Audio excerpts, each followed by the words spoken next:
പ്രിയപ്പെട്ട സഹോദരി സഹോദരന്മാരെ, ഞങ്ങൾ നിങ്ങൾക്കായി ഒരു സദ്വാർത്തയുമായിട്ടാണ് വന്നിട്ടുള്ളത്. 2025 ജനുവരി 1 മുതൽ 365 തലക്കെട്ടുകൾ ഉൾപ്പെടുത്തിക്കൊണ്ടുള്ള വർഷം മുഴുവൻ പ്രാർത്ഥിച്ച് ധ്യാനിക്കാനുള്ള വചനങ്ങൾ ഞങ്ങൾ പങ്കുവയ്ക്കുന്നു. എല്ലാ ദിവസവും ഞങ്ങൾ ഒരു തലക്കെട്ടും അതുമായി ബന്ധപ്പെട്ട വചനങ്ങളും അയച്ചു തരുന്നതായിരിക്കും.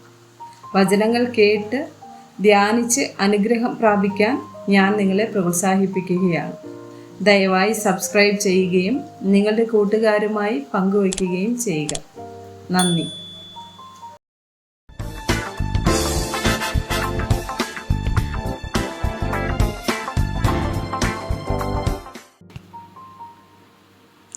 ദിവസം 111.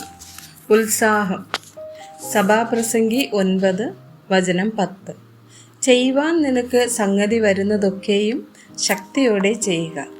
നീ ചെല്ലുന്ന പാതാളത്തിൽ പ്രവൃത്തിയോ സൂത്രമോ അറിവോ ജ്ഞാനമോ ഒന്നുമില്ല. 1 കൊരിന്ത്യർ 9 വചനം 24. ഓട്ടക്കളത്തിൽ ഓടുന്നവർ എല്ലാവരും ഓടുന്നു, എങ്കിലും ഒരുവനെ ബിരുദ പ്രാപിക്കുന്നുള്ളൂ എന്നറിയുന്നില്ലയോ? നിങ്ങളും പ്രാപിപ്പാൻ തക്കവണ്ണം ഓടുവിൻ. കൊളോസ്യർ 3 വചനം 23. നിങ്ങൾ ചെയ്യുന്നതൊക്കെയും മനുഷ്യർക്കെന്നല്ല, കർത്താവിന് എന്ന പോലെ മനസ്സോടെ ചെയ്യുവിൻ. റോമർ 12 വചനം 11.